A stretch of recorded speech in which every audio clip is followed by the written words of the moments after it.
Olá, pessoal. Estamos aqui então mais uma vez para falar sobre o Apocalipse. Hoje eu vou repetir um estudo, o estudo de número 7, que fala sobre João e o livrinho, porque é um estudo que apresenta bastante datas, tempos, e eu quero colocar esses slides mais visíveis para você. Então, vamos lá. Então. Em Apocalipse capítulo 10, né, João teve uma visão então do anjo forte, né, que desce do céu, envolto em nuvem, com um arco-íris por cima de sua cabeça. O rosto era como o sol e as pernas como colunas de fogo. Apocalipse 10, versículo 1. Então, nós já vimos que essa visão desse anjo, né, esse anjo ele traz características que João já havia visto no início do livro, no capítulo 1, né, no versículos 13 a 16. Lá apresenta a visão do Cristo ressurreto, Cristo glorificado, e tem as mesmas características que ele via aqui no capítulo 10. Né? Inclusive aqui tem a referência do arco-íris, né, que nós vimos, que é a base do trono de Deus. Muito bem. Então, no versículos 2 a 3, continuando, ele tinha na mão um livrinho aberto. Pôs o pé direito sobre o mar e o esquerdo sobre a terra, e bradou em grande voz, como ruge leão, e quando bradou, desferiram os 7 trovões as suas próprias vozes. Então o anjo ele tinha aqui o livrinho, né? O livrinho aberto na sua mão. E ele bradou, e quando ele bradou, se desferiram 7 trovões. E esses trovões tinham vozes. E vamos entender que vozes que eram essas, né? E que importância tem isso, esse livrinho. Então, no versículo 8, 10, versículo 8, João vê assim: a voz que eu vi, vinda do céu, estava de novo falando comigo. Vai e toma o livro que se acha aberto na mão do anjo, em pé sobre o mar e sobre a terra. Então, João, ele ouve a voz novamente e fala para ele ir e tomar esse livro, né, do anjo, né? Toma o livro que se acha aberto na mão do anjo, que está com o pé sobre o mar e sobre a terra. Então é interessante que o livro aberto, o livro está aberto. Então isso nos dá a ideia de que esse livro anteriormente ele estava fechado. Então que livro estava fechado? Que nós encontramos nas Escrituras, que poderia estar aberto, que poderia ter uma referência a esse livro, para a gente poder entender. Então nós encontramos no livro de Daniel, profeta Daniel, e é muito interessante notar que Daniel e Apocalipse está intimamente relacionado. Para entender um é preciso entender o outro, relacionar os dois, né? Então, em Daniel, no capítulo 12, nós lemos aqui assim no versículo, deixa-me confirmar aqui, no versículo 4. Tu, porém, Daniel, encerra as palavras e sela o livro. Veja, sela o livro, ou seja, fecha o livro, né? Que era o seu livro, até o tempo do fim. Então veja, esse livro deveria ficar fechado até o tempo do fim. Então estamos falando aqui do tempo do fim, né? E nós já comentamos sobre o tempo do fim, né? Nós já vimos, né, aqueles acontecimentos lá das 7 igrejas, 7 selos, 7 trombetas, que se referem ao mesmo período, que nos levam até meados de 1798, que após esse período nós estávamos tratando do tempo do fim. Então é sobre esse tempo aí que nós estamos falando aqui. Então veja que todas as coisas aqui no Apocalipse, elas convergem para o mesmo período, né? Elas apontam para o acontecimento importante, né? Exclusivo, vamos dizer assim. Então, continuando, né, eu estava lendo aqui no versículo 4, sela até o tempo do fim, muitos o esquadrinharão, e o saber se multiplicará. Então veja, é importante notar que nesse período aí, após 1798, realmente o saber começou a se multiplicar, né? Veja que de 200 anos para cá, veja como que mudou, né, as coisas, como que a ciência, a tecnologia, como que a coisa tem se multiplicado. E isso estava profetizado aqui em Daniel, e foi escrito cerca de 600 anos antes de Cristo, para se ter uma ideia. Então, Apocalipse capítulo 10, versículo 9 e 10. Vamos ler? Fui, pois, ao anjo, dizendo-lhe que me desse o livrinho. Ele então me falou: toma-o e devora-o. Certamente ele será amargo ao teu estômago, mas na tua boca doce como mel. Tomei o livrinho da mão do anjo e devorei. Na minha boca era doce como mel. Quando, porém, eu comi, meu estômago ficou amargo. Muito bem, então aqui, veja que esse livrinho, João comeu, né, sob a ordem do anjo, e ele, no seu paladar, era doce, né, como mel, mas no seu estômago ele ficou amargo. Muito bem, então vamos tentar entender aqui.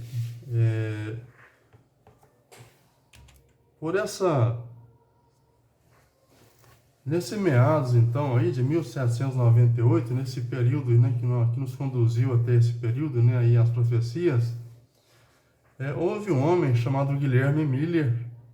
Ele era um fazendeiro batista que dedicou vários anos da sua vida ao estudo das profecias de Daniel. Ele começou a estudar Daniel, né, durante muitos anos, né, se aprofundando. E ele então se deparou com uma profecia muito significativa, que nós vamos ver lá em Daniel capítulo 8, versículo 14.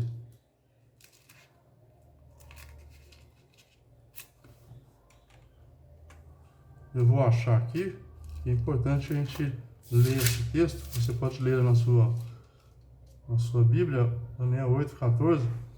Diz assim: ele me disse: até 2300 tardes e manhãs, e o santuário será purificado. Veja que é uma profecia de tempo. Essa, na verdade, é a profecia de maior, do período mais longo, né, de tempo que a profecia se refere. Então, 2300 tardes e manhãs, né? Então, nós vamos aqui aplicar o princípio de interpretação profética de tempo. Então, tarde e manhãs, o que significa? Tarde e manhã significa um dia. Uma tarde e uma manhã significa um dia. Um dia tem essas duas partes, né? Nós vemos isso no início da criação, quando foi dito assim, que foi uma tarde e uma manhã, o dia tal. E assim foi até o final da semana. Então, tarde e manhã se refere a dia. E dia em profecia nós entendemos que representa ano. Então são 2.300 dias ou 2.300 anos. É muito importante entender isso, essa aplicação. Então aqui diz o seguinte, que até 2.300 tardes e manhãs o santuário seria purificado. Guilherme Miller começou então a estudar, né, sobre o santuário, o que acontecia no santuário, para ele entender o que é essa purificação do santuário. Então ele encontrou Êxodo capítulo 25, versículo 8, né, lá diz que Deus deu ordem para que fosse construído o santuário, que Moisés construísse o santuário conforme ele havia visto lá no monte, né? Para que o Senhor pudesse habitar no meio do povo. Muito bem, então esse santuário, ele tinha dois compartimentos. Tinha o primeiro compartimento, que era o lugar santo, e o segundo compartimento, que era o lugar santíssimo. Então nesse santuário se oficializava, né, reuniões, cerimônias né, cerimônias. Tinha então ali serviços cerimoniais, onde se ofereciam sacrifícios de animais. E tudo isso era muito simbólico, tudo isso era muito representativo. Então, no primeiro compartimento, no lugar santo, ali só entrava o sacerdote diariamente, no lugar santo. No primeiro compartimento, entrava o sacerdote diariamente. No segundo compartimento, no lugar santíssimo, entrava o sumo sacerdote, né, que era sobre os sacerdotes. Ele entrava ali uma vez no ano, unicamente uma vez no ano. Então, no primeiro compartimento, se oferecia serviço de sacrifício contínuo. Tinha então esse sacrifício contínuo era um cordeiro sacrificado pela manhã e outro pela tarde. Isso era continuamente, era um serviço diário. O cordeiro, nós sabemos que ele representa Cristo, o Cordeiro de Deus, que tira o pecado do mundo, né? Quando João Batista viu Jesus vindo para ser batizado, o Espírito Santo revelou para João que aquele era o Cordeiro de Deus que tira o pecado do mundo. Então, esses cordeiros que eram sacrificados, um pela manhã e outro à tarde, representava Cristo, o sacrifício supremo de Cristo, né? Então, era o tipo, né? Era o tipo e Cristo era o antitipo, né? Cristo é a realidade, é o verdadeiro. Esses sacrifícios eram sombra, né? Então, quando a pessoa pecava em Israel, toda vez que alguém pecava, ele deveria oferecer um sacrifício pelo seu pecado, e assim os seus pecados eram perdoados. Então, ele trazia um animal. Então, muitas vezes ele diversificava o animal de acordo com a condição social da pessoa, né? Quando ela trazia esse animal, ela confessava os seus pecados sobre a cabeça daquele animal. Ele então degolava esse animal e o sacerdote parava o sangue, né, da bacia daquele animal, daquele cordeiro, ou de uma pombinha, né, ou de um outro animal. E esse sangue então era levado para dentro do santuário, primeiro compartimento. O sangue era aplicado nas pontas do altar de incenso que estava diante do véu ali, do lugar santíssimo, e também era aspergido 7 vezes diante do véu, né? Dessa forma, os pecados eram transferidos simbolicamente para o santuário. Então eram acumulados ali os pecados de todo Israel, né? Isso diariamente. Então, uma vez no ano, isso acontecia sempre no dia 10 do 7º mês, né? Uma vez ao ano, então, havia o dia chamado o dia da expiação, né? Era o dia que os pecados seriam expiados, ou seja, era o dia da purificação do santuário. Era o que Guilherme Mille estava procurando entender e buscando. Então, esse dia, o dia 10 do 7º mês, era o dia da purificação do santuário, né? Era o dia de julgamento para Israel, simbolizando aí o julgamento final, né? Era um símbolo do julgamento final. Tudo isso aqui era o evangelho em miniatura, né? Deus ensinando para o povo o que ele iria fazer, né? Então, dessa forma, os pecados eram expiados, eram purificados. Então, era oferecido esse sacrifício de bodes, né? Tinha todo o ritual. O sumo sacerdote entrava com o sangue lá no Santo dos Santos, no Santíssimo, né? Então, tinha esses dois nomes, ou Santo do Santo ou Santíssimo. E ele entrava lá dentro, atravessava o véu, e ali ele aspergia o sangue diante da arca, né? Então, após isso, ele saía e abençoava o povo.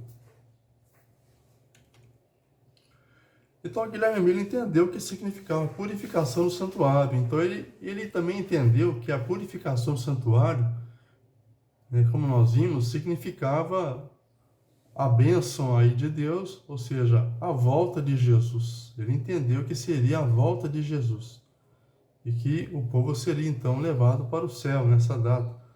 Ou seja, nessa data que seria no final dos 2.300 anos. Então, até 2.300 tardes e manhã, o santuário será purificado. Então, ele entendeu que no final desse período seria a volta de Jesus. E ele, então, começou a pregar isso, com autorização da sua igreja, começou a pregar em todas as igrejas, anunciando que Jesus ia voltar no final desse período. Na verdade, ele já sabia quando seria a data. Por quê? Porque ele sabia que se ele encontrasse quando seria o início desse período, dos 2.300 anos, ele então chegaria até, saberia quando seria a volta de Cristo, né?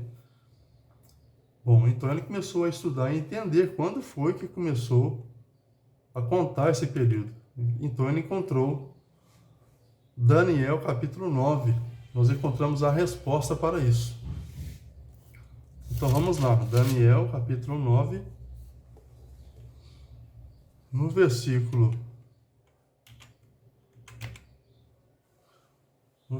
24 em diante. Então veja o que falou aqui. Aqui nós vemos a resposta do anjo, né? Daniel não havia entendido, Daniel, e o anjo então veio a mando do Senhor para dar resposta a Daniel e ajudá-lo a entender a visão das 2.300 tardes e manhãs.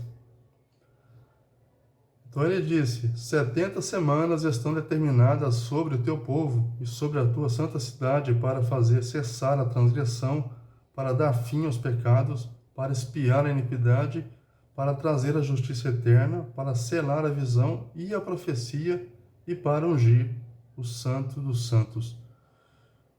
Então veja só que interessante aqui, né? 70 semanas aqui. É um outro período de tempo que está dentro desse período maior de 2.300 tardes e manhãs. São 70 semanas que seria um tempo para o quê? Era um tempo de misericórdia para o povo de Israel, para dar fim aos pecados, para para parar a transgressão, né? Era o tempo de misericórdia para o povo de Israel. E fala mais, e para que mais? Para selar a visão. Veja só, para selar a visão, que é a visão anterior das 2.300 tardes e manhãs. Ou seja, essa profecia menor, dentro dessa maior, seria como um selo da visão, né, completa. Ou seja, era uma garantia de que a profecia é verdadeira e vai até o seu final, né? E também para fazer o que? Para ungir o Santo dos Santos. E quando que se unge o Santo dos Santos? Quando se entra lá no segundo compartimento, no Santo dos Santos, que era uma vez no ano, né? Que era o dia da purificação do santuário. Então fala para selar a visão e para ungir o Santo dos Santos. Então veja a relação aqui, muito importante para entender isso. Então agora veja só, sabe e entende, no versículo 25, desde a saída da ordem para restaurar e para edificar Jerusalém, até ungido. Então aqui então já dá a dica para o início da contagem desse período. Desde a saída da ordem para restaurar e edificar Jerusalém. Então, nesse tempo, Israel, né, o povo de Israel, estava lá em Babilônia. Israel havia sido destruído por Babilônia, e após 70 anos, conforme a profecia, o povo iria voltar para restaurar e edificar Jerusalém.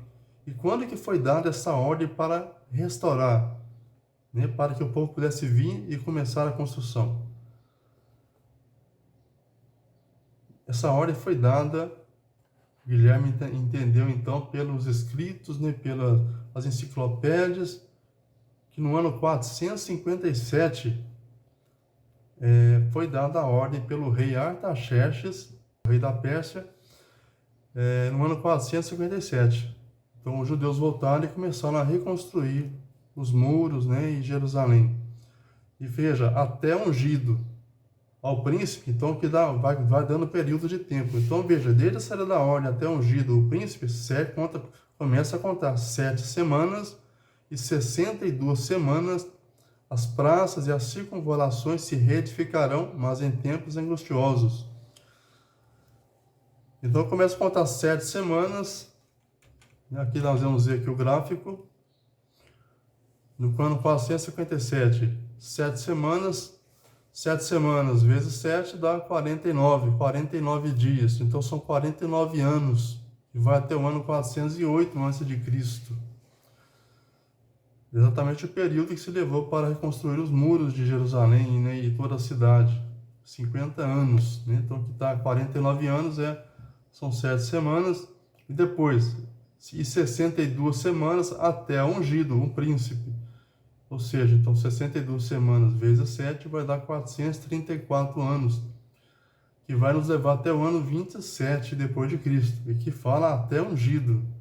E justamente no ano 27, Cristo foi ungido, lá no Rio Jordão, quando foi batizado, né? O Espírito Santo desceu sobre ele através da pomba, então, um símbolo então aí de Cristo sendo ungido pelo Espírito Santo, né? Então, continuando aqui a leitura, depois das 62 semanas, será morto o ungido. O ungido aqui é Cristo. Ele será morto, e de fato ele foi, né? E já não estará. E o povo de um príncipe que há de vir destruirá a cidade e o santuário, né? Isso aqui é mais para frente. O seu fim será um dilúvio, até o fim haverá guerra, desolações são determinadas. Então, isso aqui é o que acontece após, né? De fato, sempre houve guerras, desolações, né, sobre o povo, mas aqui, voltando aqui, né, e dando sequência a esse período, então já houve aqui 7 semanas, 62 semanas, né, até ungido. Então aqui agora continua. E ele fará aliança com muitos por uma semana, no versículo 27. Ele fará firme aliança com muitos por uma semana. Então veja, mais uma semana. Uma semana são 7 dias. Então são 7 anos. Ou seja, após o ano 27 ainda haveria 7 anos ainda de aliança, né? De tempo, de misericórdia para o povo de Israel. E 7 anos depois do ano 27 vai dar no ano 34 depois de Cristo. O que aconteceu no ano 34 depois de Cristo? Nesse ano aconteceu o primeiro mártir, né? O primeiro cristão a ser morto por causa da palavra de Deus, por causa de Cristo, né? Que foi Estevão. Estevão foi apedrejado no ano 34 depois de Cristo. Então aqui finda as 70 semanas, que são 490 anos. Termina no ano 34 depois de Cristo. E nesse ano aqui foi quando então Estevão foi morto e houve o quê? A conversão do apóstolo Paulo, de Saulo, né, que se tornou apóstolo Paulo. E a partir daqui o evangelho começou a ser levado para os gentios. Então, nesse tempo, terminou o tempo de misericórdia do povo de Israel. Já não seriam mais salvos como uma nação, né, a nação eleita, né? Mas agora o evangelho é levado aos gentios, que se tornarão então o Israel espiritual, né? A nação eleita, né, e santa, né? Todo aquele que crê em Cristo, que aceita Jesus. Então veja, ele fará firme aliança com muitos por uma semana, no versículo 27. Na metade da semana, ele fará cessar o sacrifício e a oferta de manjares. Então veja, na metade da semana, você está vendo aí no gráfico, na metade da semana, se dá no ano 31 depois de Cristo, foi quando Cristo foi crucificado. Foi quando foi então morto, ungido, na metade da semana. E por que ele fez cessar os sacrifícios? Porque o verdadeiro Cordeiro de Deus havia sido morto, né? Então você sabe que lá em Mateus, quando Cristo foi crucificado, quando ele expirou, o que aconteceu lá no templo, lá no santuário? O véu se rasgou de alto a baixo, o véu que separa ali o Santo dos Santos, né? se rasgou de alto a baixo. Então veja, não foi de baixo para cima para falar que um homem fez isso, mas foi de alto a baixo. O véu se rasgou, né, por mão de anjos, dando a entender claramente que os sacrifícios haviam se encerrado ali, né? Havia encontrado ali o seu propósito, né? Havia encontrado o antitipo, né? Que é Cristo. Bom, agora ficou claro para Guilherme Miller. Ele entendeu então que as 70 semanas haviam se cumprido. E agora, para chegar até o final do período, 2.300 anos, bastaria ele dividir, né, ele subtrair os 490 anos que já se passaram e que iriam restar então 1.810 anos para chegar até 1844. Exatamente no dia 22 de outubro de 1844. Porque Guilherme Miller e os seus companheiros entenderam, né, que naquele ano, pelo calendário judaico, no dia 10 do sétimo mês, quando ocorria, né, a purificação do santuário, o dia da expiação, iria se dar nessa data de 22 de outubro de 1844.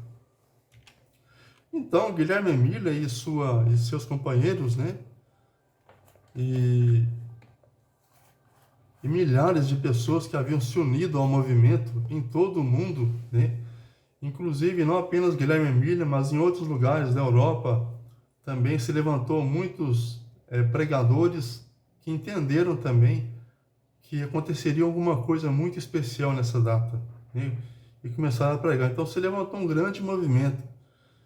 E nos Estados Unidos se chamou o movimento Millerita, né, que eram os seguidores de Guilherme Miller. Então nessa data de 22 de outubro, Guilherme Miller se reuniu então com seus companheiros ali, né? E é claro, acompanhado de milhares e milhares de pessoas também que haviam se preparado para aquele dia especial. E haviam então vendido propriedades, né? Abandonado suas profissões, porque estavam crentes de que Cristo iria realmente voltar naquele dia. Então entendem, era uma notícia muito especial. Era doce como mel. Essa notícia de que Cristo iria voltar era doce como mel. Por quê? Porque iria cessar toda a angústia daquele povo, todo o sofrimento, né? Iríamos reencontrar entes queridos que há muito haviam partido. Iria terminar com as guerras, com a violência, com a fome, com o sofrimento, né? Com as epidemias.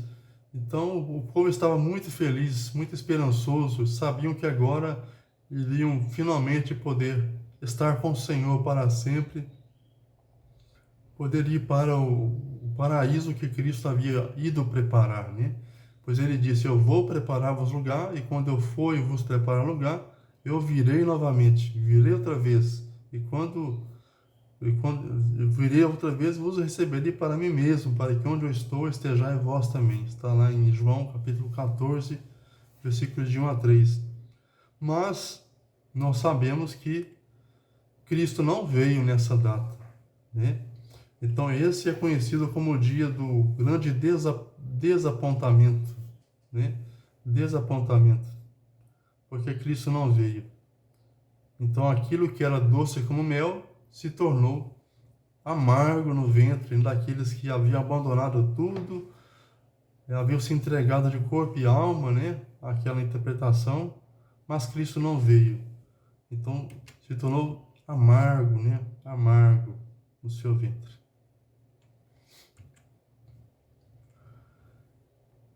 E bem nesse tempo, após essa decepção, após esse grande desapontamento, na verdade, antes disso se dividiu em 3 grupos, né, aquele grande movimento. Então, um grupo abandonou a fé, né? ficou cético quanto aquilo, e cada um voltou aos seus afazeres e nunca mais se converteram, né? Outro grupo continuou marcando datas, certo de que Cristo ainda viria por aquele tempo. E outro grupo, né, que é o grupo aí de Guilherme Emília, continuaram a estudar e entender o que havia acontecido de errado, né? Porque a contagem estava correta, né? Tudo se aplicava, só não entenderam realmente o que teria acontecido. Alguma coisa aconteceu. Então, no dia 23, logo no dia seguinte, né, ao dia do desapontamento aí, né?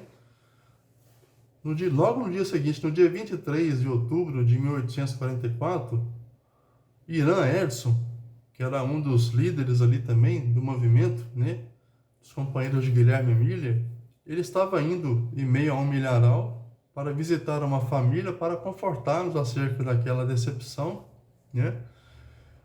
E em meio a essa milharal, ele foi tomado de uma visão, Irã Edson. Ele olhou para o céu então e ele viu Cristo passando do lugar santo para o lugar santíssimo, assim como acontecia no santuário terrestre. Ou seja, estava mudando de ministério, né? Cristo então agora deixa o lugar santo e passa para o lugar santíssimo. Ou seja, começou então a purificação do santuário do céu, não da terra. Então, começou o que então? Um tipo de julgamento no céu, né? Nós chamamos de julgamento investigativo, que acontece antes da volta de Cristo. Então, nós vemos isso lá em Daniel capítulo 7. Daniel ele vê quando o Filho do Homem vem então em direção ao trono de Deus, ao encontro de Deus. Então se abrem, estou com o livro aberto aqui, Daniel 7, deixa eu ver se eu acho aqui rapidamente. Continuei olhando Daniel, até que foram postos uns tronos, e o ancião de dia se assentou, sua veste era branca como a neve, e os cabelos da cabeça como a pura lã. Seu trono era chama de fogo, e em rodas eram de fogo ardente. Um rio de fogo manava e saía de diante dele, milhares de milhares o serviam, e miríades de miríades estavam diante dele. Assentou-se o tribunal e abriram-se os livros. Veja, então, aqui, assentou-se o tribunal e abriram-se os livros. É o que entendemos que aconteceu nessa data. E Guilherme Emília entendeu o que aconteceu nessa data.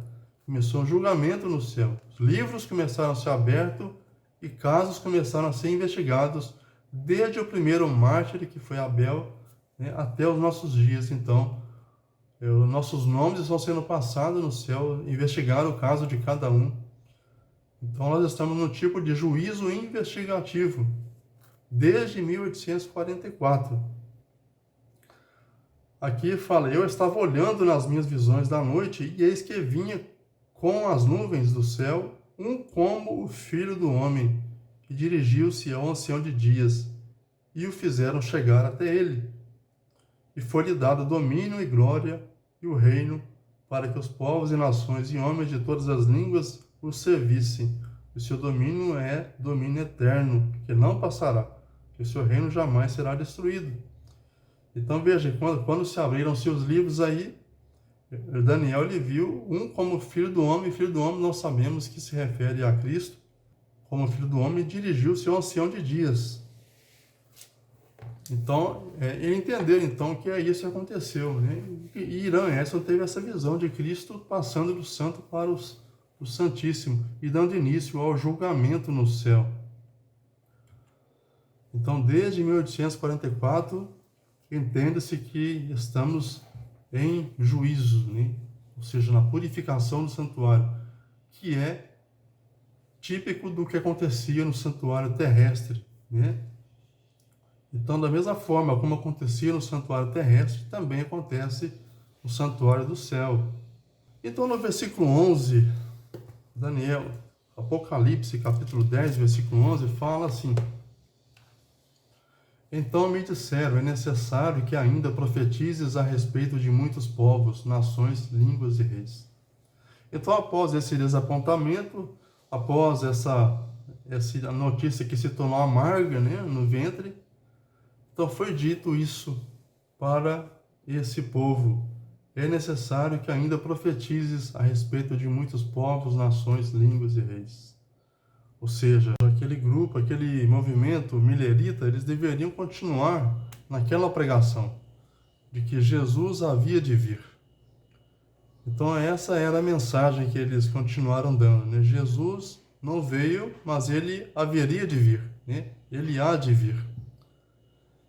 Então esse povo continuou nessa mensagem até que em maio de 1863 eles se denominaram Adventistas do sétimo dia. Adventistas se deriva aí porque Jesus havia de vir, né? Ele há de vir. E do sétimo dia porque haveria uma necessidade de obediência e de fidelidade aos mandamentos de Deus, inclusive o sétimo dia, né?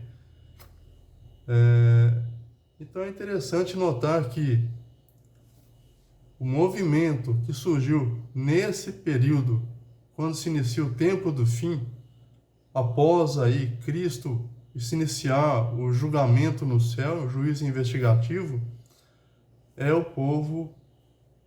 esse povo que se denominou Adventista do sétimo dia. É interessante notar isso e considerar, né? Então a Igreja Adventista do sétimo dia, ela tem, vamos dizer assim, esta certidão de nascimento, né, que está baseado nessa profecia de Daniel 8:14 e Daniel 9:24. Esse povo aqui de Apocalipse 10, versículo 11, teria uma mensagem para profetizar, né? Pois diz, é necessário que ainda profetizes a ações, tribo, língua. Então eles têm uma mensagem muito especial que Apocalipse vai apresentar para nós no capítulo 14. Nós vamos ver ali que são 3 mensagens angélicas, a qual esse povo deveria dar ao mundo. Então nós vamos estudá-la nos próximos estudos. Então, meu querido, meu amigo, você que estudou até aqui, espero que isso tenha sido significativo para você. Você possa continuar estudando, se aprofundando, entendendo que Deus tem um povo na terra que está anunciando a sua volta, que em breve Jesus há de voltar e nos levar para o reino que Ele foi preparar, né? Existe esse povo que anuncia a volta de Cristo e que guarda os mandamentos de Deus, conforme Êxodo 20. Vamos orar então nesse momento para encerrar.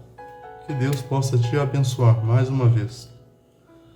Obrigado, Senhor, porque não nos deixa na ignorância desses assuntos tão importantes.